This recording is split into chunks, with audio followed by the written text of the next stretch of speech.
Naam, ahlan wa sahlan popote ulipo na karibu katika kisiwa cha siasa. Kisiwa cha siasa zaidi tunazungumzia masuala yanayochipuka katika kisiasa, na ikiwa kwamba ni Intronext Media, idhaa ambayo inakuwa na inapeperusha matangazo yake moja kwa moja kupitia hapa kwenye mtandao wetu wa kijamii kwa pale YouTube na kupitia kwenye Facebook na Instagram, Twitter. Mimi ni ite Papa Chiteri na leo niko na mgeni studioni, atakuwa anajitambulisha tukizungumzia masuala haya tu ya kisiwa cha siasa, masuala ya siasa. Je, siasa ya Kenya iko namna gani ifikapo mwaka 2027? Je, wale ambao viongozi wapo saizi wamefanya kazi au la? Na karibu katika ndani ya studio ya Intronext Media. Jina lako ni nani kaka? Mimi mtaniita Shadrack Abuko. Mimi ni mtangazaji. Ama tuko kwa system na Papa Chiteri. Naamua leo nimtembelee katika studio yake. Naona anaongelea mambo ya siasa. Unajua nini Papa Chiteri? Mwenzangu. Siasa hii hatujui mwaka ujao itakuwa namna gani. Kwa sababu siasa saa hii iko juu sana. Iko juu kabisa. Naangalia sasa tuone mteuliwa wetu President William Samoei Ruto. Naona alikuwa anatoa hotuba yake mbele ya watu katika pale ilikuwa Migori. Naona wanamlinga na kiatu. Maana ya kwamba hatarudi kwa kiti tena. Wanampeleka nyumbani. Na walifanya kitu mbaya sana. Kibaya zaidi. Hata kama mtu ni mbaya, wafanye hivyo. Unajua ndio huyu ni Papa Shadrack mwenyewe. Anasema kwamba yeye anaitwa Papa Shadrack. Ndio tunaanza. Unajua huyu jamaa anakuanga ni tumemsaini Intronext Media na kijana ambaye anajituma zaidi. Nataka tuende step by step pole kwanza jitambulishe kwenye mitandao zake za kijamii, kisha tuingie kwa hiyo masuala ambayo joto. Unajua maana na kasi, kumaanisha kwamba leo kuna kazi ngumu zaidi katika Intronext Media. Hapa kisiwa cha siasa lazima kitakuwa ngumu. Jitambulishe kwa watazamaji wajue kwamba unakupata wapi, kisha alafu tuanze. Mimi kwa mtandao ikiwa ni Facebook utanipata huko Shadiz, na ukiwa YouTube ni Shadiz, yani kila mahali mimi najiita tu hivyo. YouTube ukienda utanipata hivyo. Facebook ukienda utanipata hivyo. WhatsApp ni hivyo. Na je, umezaliwa wapi? Mimi nimezaliwa katika Mumias. Mimi ni mkaaji wa Mumias, nimezaliwa Mumias, nimesoma Mumias. Ni shughuli zangu zote tangu nizaliwe ni Mumias. Leo tuko katika kisiwa cha siasa Intronext Media na karibu sana tena katika studio zetu. Nimekaribika. Unajua wewe ni mtu wa Ingo. Unajua Ingo. Mimi na wewe ni kama brothers. Kama ndugu. Kwa wale watazamaji hawajui, huyu ni ndugu yangu kwa lile tu kwamba mama anatoka sehemu moja. So tunaanza na nyumbani. Masuala ya haya MCA wa Etenje Ward, na kuzungumzia Eddie Obwaka. Eddie Obwaka amepiga kazi pale mtaani, naona kwamba amepea vijana kazi. Naona pia amelima barabara ilikuwa inasumbua kutoka pale Matawa kufika pale Chikulu kwa inaanza hapo. Unazungumziaje swala hilo? Swala hilo katika mheshimiwa wetu Eddie Obwaka ni kijana shupavu. Anapiga kazi kupiga. Hata juzi wamemteula kama kiongozi wa LCO wote Kakamega yote jumla kama kiongozi, na nimejua atachapa kazi. Ataongoza wenzake kulingana na sheria, si ataongeza kwa sababu wamemchagua. Lazima atafuata sheria ndio aweze kuongoza wenzake. Lakini nikirudi upande wa maendeleo katika odi yetu ya Tenje, Eddie Obwaka anachapa kazi, anaguza vijana, anapea vijana kazi, anaguza vitu kama kipawa, kama uko msanii, anakusupport. Sasa kama msanii wetu Juma. Namuita huyu ni msanii J1 msanii. Anamuguza tayari, amempea kazi, anamwimbia nyimbo, anakienda mahali wanafuatana pamoja. Hawachani. Na hiyo ndio kuguza vijana. Je, wewe katika asilimia yako unaona kwamba Eddie Obwaka anastahili kurudi mwaka 2027? Eddie Obwaka kunaonekana atarudi huko. Kwa sababu kazi yake ni nzuri. Barabara na lima. Ukiangalia barabara kutoka Matawa, melima yote hadi Shukuru. Yote. Hakuna watu unasumbukana, kama ni gari yako utapita tu. Kama ni pikipiki yako hautasumbukana. Na nimeona hata nilipita pale nikaona kwamba kwa kweli ameitengeneza. Ilikuwa kitambo pale, kuna kishimo mpaka watu wakasema kwamba sana vijana wetu wanafanya bodaboda za pikipiki. Walikuwa wanasumbukana sana. Unapata ya kwamba akifika pale shukulu anaacha. Customer anatembea asonge mbele. Ndio sasa tena apande pikipiki. Naona ilikuwa vigumu sana. Ilikuwa vigumu kabisa. Ilikuwa vigumu sana. Na kwa kweli unajua ni MCA ambaye watu wengi hawakutarajia angefanya. Ni kijana ambaye bado. Sasa watu walikuwa wanasema acha nikwambie kitu. Watu wanasema huyu kijana bado. Tukimpea kitu sasa atapotelea Nairobi. Walikuwa wanasema kwamba hata tukasikia kwamba Eddie Obwaka anapotelea Nairobi. Eddie Obwaka ni jambazi. Eddie Obwaka sijui ya nini? Sasa sana chapa kwa matanga kuwezi kufika, anafika kwa muda, anapeana kile ambacho ako nacho. Kile ambacho niko nacho.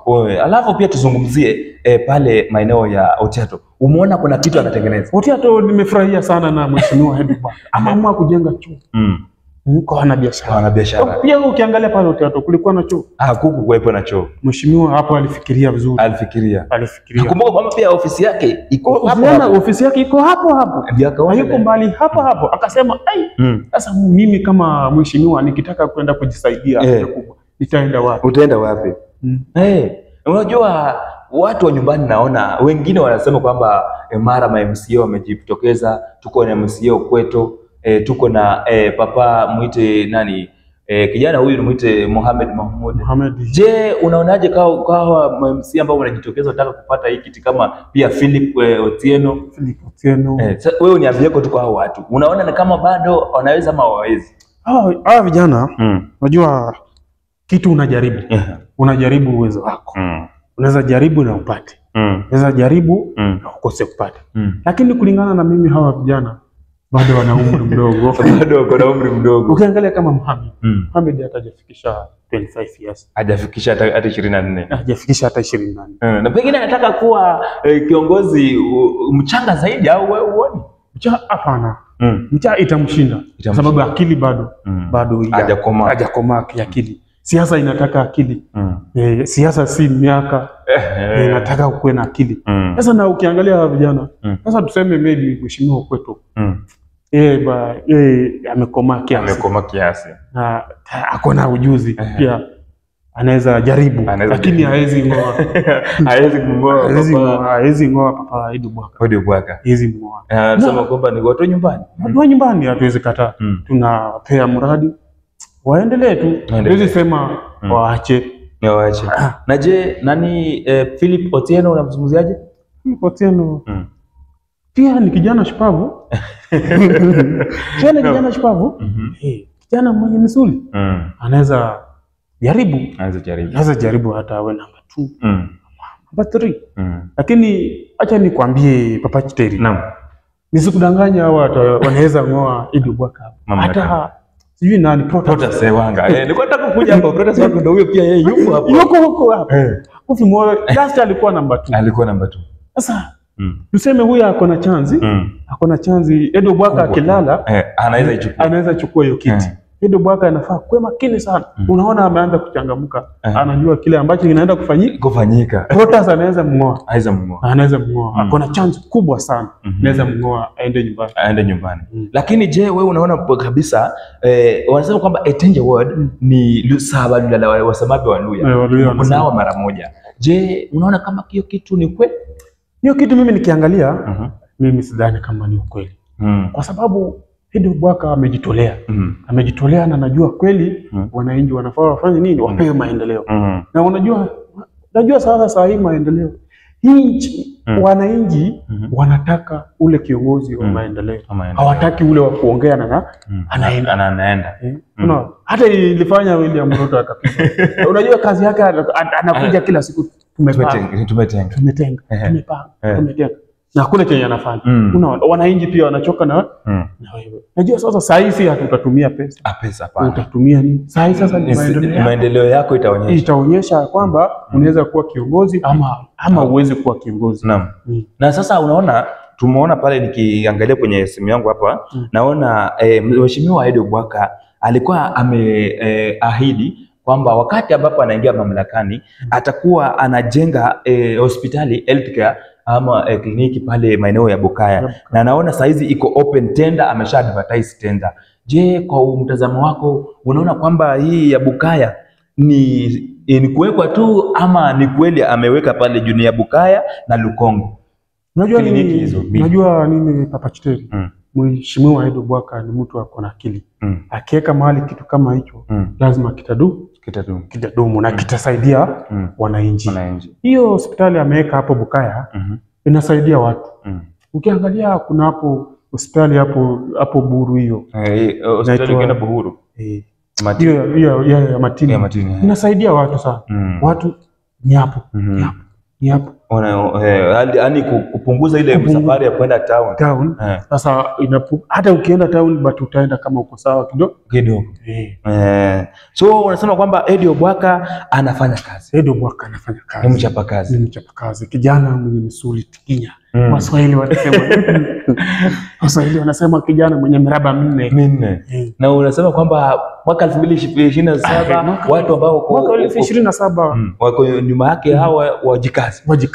Edward Bwaka ameamua watu wajikazi tu, wampe arudi afanye kazi. Ndio maoni hayo tunajaribu kuzungumzia kisiwa cha siasa.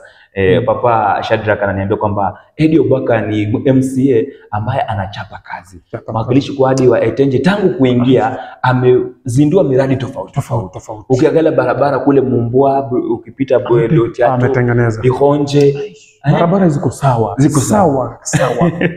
Gari lako pikipiki hakuna kusumbuka, hata mvua inyeshe isinyeshe kwa sawa. Lakini nimeona kwenye mtandao jamaa sijui kama unajua kijana anaitwa Machoki. Anasema kwamba Machoki kutoka pale Maungu. Anasema kwamba aliahidi kwamba atatengeneza pale Maungu. Sijui nini alikuwa anataka atengeneze Maungu, lakini kufikia sasa hajafanya. Wewe uone kama pia ni views ambayo unasema kwamba maybe mheshimiwa amelala kwa upande huu? Mheshimiwa nikiangalia upande wa huko kwetu Maungu, mheshimiwa amelala kiasi. Hata matanga saa zingine hakuji, anatumanisha tu. Sijui nini mbaya na yeye, lakini maendeleo yanafanya. Si lazima afanye kwetu. Hata akifanyia mwingine kesho pia atatufanyia.